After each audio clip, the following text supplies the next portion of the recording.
Welcome to our video series, Relationship Skills for Leaders. This video is number 6 and is titled, Beliefs to Results. When we think of powerful, transformative conversations, we think about making change. We need a different result, and therefore the person needs to change something so as to get that result. Today we will discuss change and also the different conversations we can have to facilitate it. When a person has a problem, the one conversation we can have is the "what do you want" conversation. Defining what the solution or goal is that we are going for helps tremendously. As leaders, we often have to have this kind of conversation. It might be that we are helping our team to define their goals, either personally or for the organization. We call these targets, goals, KPIs, etc. We will show you in a later video how to ask questions to create well-defined outcomes. What we have found though is that most leaders like to jump into the "what is the solution" conversation.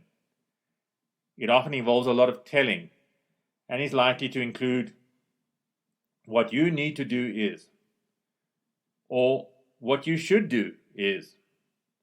We then proceed to tell the person what they need to do. The problem is that the person then tries to change their behavior for a while, but unfortunately often then reverts back to old ways of doing things.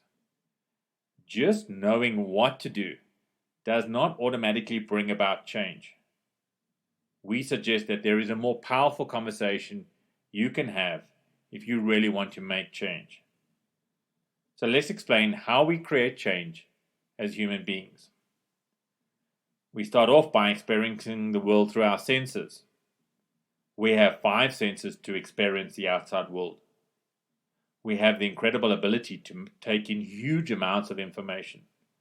Some researchers put the figure at over 6 million bits of information at any point in time.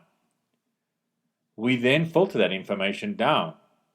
Our conscious mind is only able to hold about 5 pieces of information. This is what we consciously work with. Research shows this number can vary from 3 to 7 pieces of information. Our conscious mind drives our focus and behavior. This is what we think about. How, though, do we get 6 million down to 5?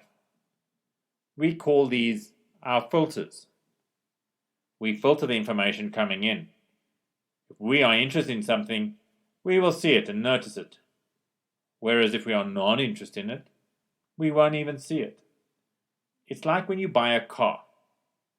Once you have decided what color and model you want, isn't it strange how you suddenly see them everywhere? They were always there, but now we are filtering for it because we are interested in it. Our beliefs are some of our most important filters. Our brain tends to look for things that support what we already know and reject ideas that contradict it. Our filters are made up of our beliefs, our values, our attitudes, and our rules.